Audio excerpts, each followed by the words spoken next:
Hello दोस्तों, कैसे हैं आप। आज की कहानी का नाम है स्वार्थी।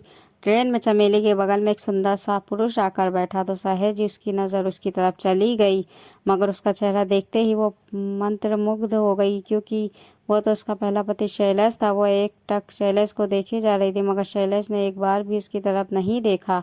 आखिर में चमेली से रहा नहीं गया। चमेली बोली, कैसे हो। शैलेश ने उसकी तरफ देखकर पूछा, आपकी तारीफ। वो उदास होकर बोली, जिंदगी के 5 वर्ष मेरे साथ बिताए हैं, आपने इतनी जल्दी भूल गए। शैलेश बोला, जिन्हें याद करने से तकलीफ होती हो उन्हें भुला देना ही ठीक है। कड़वा जवाब सुनकर वो चुप हो गई। शैलेश अपने मोबाइल में लग गया। वो हिम्मत करके फिर बोली, हमारा बेटा कैसा। शैलेश बोला, हमारा नहीं, सिर्फ मेरा बेटा। तुम उसे 2 साल की उम्र में हमेशा के लिए छोड़ कर गई थी। उस उम्र में कोई भी माँ अपने बेटे को एक दिन के लिए भी नहीं छोड़ती, इसलिए दोबारा हमारा बेटा मत बोलना। वो आंसुओं को दबाते हुए बोली, सॉरी। तुम्हारा बेटा कैसा है।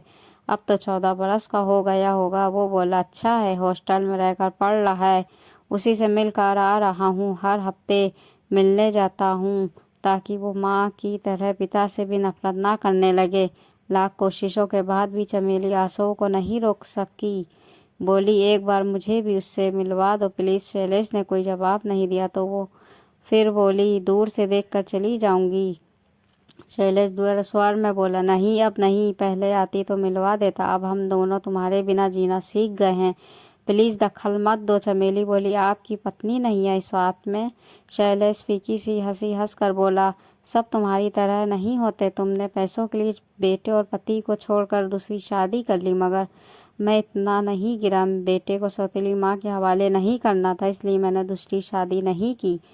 चमेली चुप हो गई। काफी देर तक वो नहीं बोली तो शैलेश ने पूछा, तुम्हारा वो अमीर पति कहाँ है। तुम भी तो अकेले सफर कर रही हो। चमेली एक लंबी सांस लेकर बोली, वो पिछले वर्ष मर गया। बूढ़ा संकी और सक्की था। मरते समय सारी संपत्ति अपने बेटों के नाम कर गया। मेरे लिए एक घर और 2 दुकानें छोड़ गया है। घर में रहती हूँ, दुकानों के किराए से गुजर बसर हो जाती है। और तुम्हारे सौतेले बेटे, वो बोली, वो मुझे माँ नहीं मानते।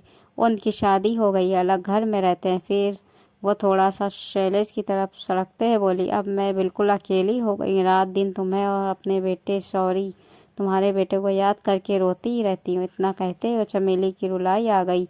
जब वो करीब आ गई, शैलेश को जानी पहचानी खुशबू ने सारोबार कर दिया। उसका मन किया चमेली को रोने के लिए कंधा दे दे, मगर फिर हिम्मत करके वो चमेली से दूर सब सड़क गया। बोला, तुम ही छोड़ कर गई थी, याद करो मैं तुम्हें रोकने के लिए कितना लड़ाया था। शैलेश के दूर सड़कने से वो मायूस होकर बोली, एक बात कहूँ। वो बोला, क्या। चमेली आंसुओं को रोकते हुए बोली, माफ़ कर दो।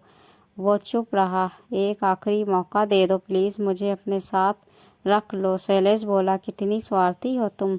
जब मेरी कमाई से तुम्हारे अरमान पूरे नहीं हुए तो किसी और की हो गई। जब वो नहीं रहा तो फिर मेरे पास लौटना चाहती हो। कभी मेरे बारे में तुमने सोचा ही नहीं। मेरी कितनी बेइज्जती हुई थी तुम छोड़ कर गई थी। मैं आज भी अकेले जी रहा हूँ, मैं भी उदास होता हूँ, मैं भी तन्हाइयों में रोता हूँ। आज मैं भी पैसे वाला हूँ, मेरे पास भी गाड़ी बंगला सब कुछ है। तुमने थोड़ा इंतज़ार नहीं किया, क्योंकि तुझे मुझ पर भरोसा ही नहीं था। आज किस हक से मेरे पास लौटना चाहती हो। अगर तुम लौट आई तो हर रोज़ तुम्हें देखकर मुझे मेरे बुरे दिन याद आएंगे। तुमने मुझे मेरे बुरे दिन ही में छोड़ा था, टूट कर बिखर गया था। मैं बड़ी मुश्किल से जीना सीखा है। अब अगर तुम्हें साथ रखूँगा तो मेरा स्वाभिमान मुझे जीने नहीं देगा। इतना कहकर शैलेश खड़ा हो गया, क्योंकि शैलेश को उतरने का स्टेशन आ गया था। शैलेश के जाने के बाद वो उस जगह पर हाथ फेर कर आंसू बहाने लगी जहाँ से वो उठ कर गया था। आज चमेली को एहसास हो गया था कि कुछ लोगों को खो देने के बाद वो दोबारा नहीं मिलते। क्या शैलेश ने क्या सही किया। ये कहानी को लाइक सब्सक्राइब ज़रूर करिएगा।